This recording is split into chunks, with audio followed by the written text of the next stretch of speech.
All right, Genesis chapter 1.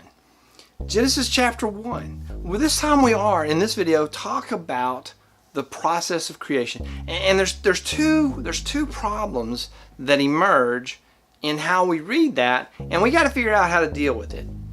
So the first thing, the account as written explains creation as a series of 6 24-hour days in which the universe was created. Now, many times people have taken those verses and lined it up with what appears to be the scientific evidence. So this day and all of these years fit together, and this day and all these years, until we get down to the creation of humanity. So the problem is we have two ways of reading this. One is that each of those days that are described in Genesis 1 are billions of years, or they're a literal 24-hour period. Now, the billions of year model, so God has given humanity the ability to reason, to do math, to calculate, to do scientific investigation, and we have done that, and we've done that very well, and we've been able to look at the geological and astrological evidence, and apparently, based on that evidence, the universe is billions of years old.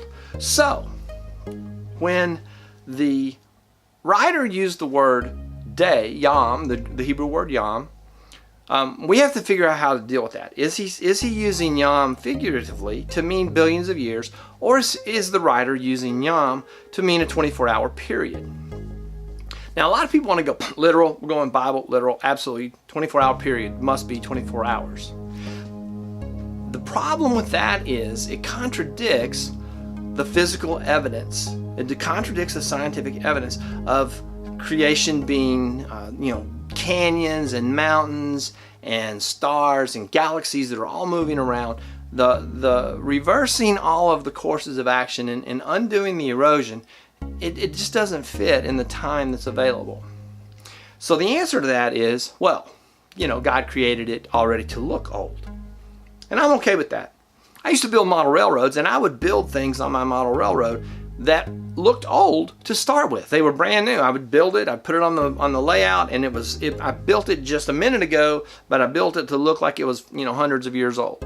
So created with age is not a difficult concept for me, except that some people will argue and say, wait a minute, isn't that a little deceptive? That God would give us the ability to reverse math and reverse science creation, but he would do it and make it appear to be billions of years old when it's really only, 10,000, 20,000. So the created with age concept challenges us to deal with the possibility that appears to be deceptive.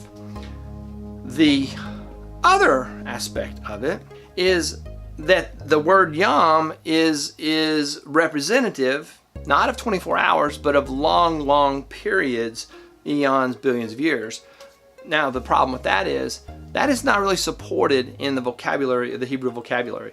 The definition of the word yom is essentially, it is a 24-hour period.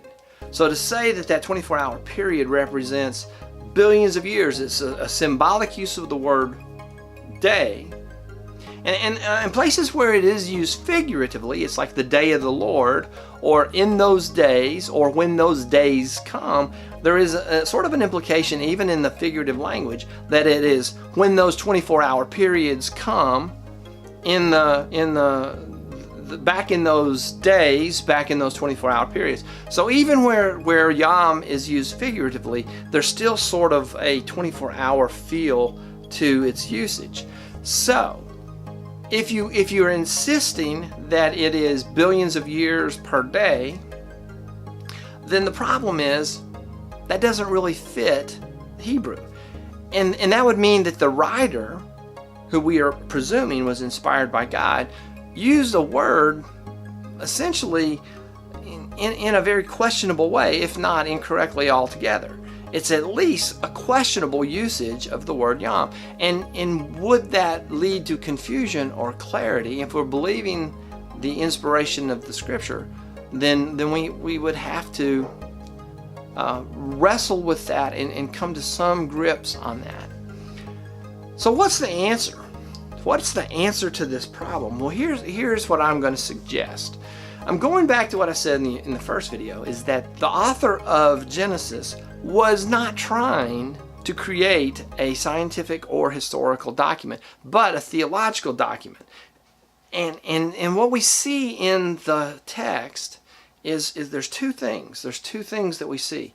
One, there is a very orderly approach to it. It is not arbitrary. It's not accidental. There was this orderly approach, which, by the way, scientific research and investigation suggests is the way that things unfolded, that there was a period of time when the planets were forming, and then the continents formed, and then life formed, and then ultimately humanity formed, which is laid out very nicely in the Genesis account. So there was an orderly, logical progression of creation. It wasn't just haphazard and random. The second, and perhaps the more theological point, is that God was intentional about the process.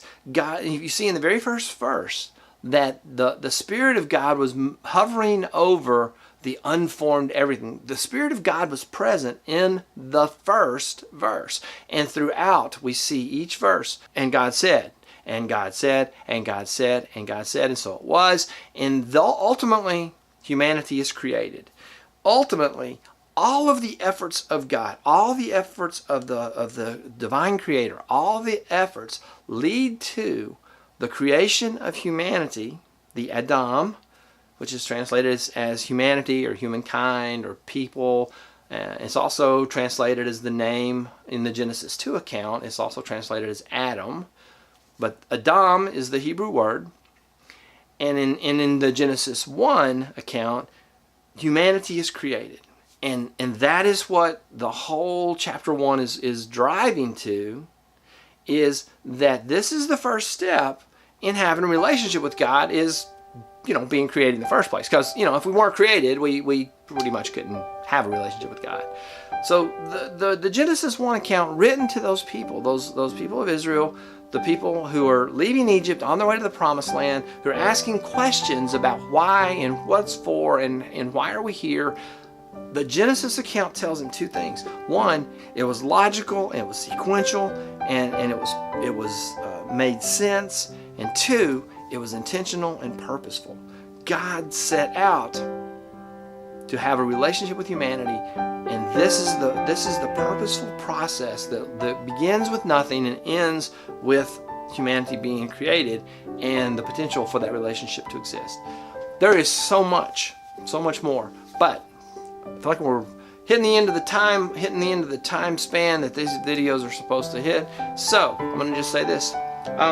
There is another theory on creation. Gerald Schroeder uses relativistic physics to say it is both the literal 24-hour day and it is the billions of years. And the way he does that, he uses relativistic physics based on where the observer is. Outside the event, the passing of time, because of relativity, appears to be a day, roughly.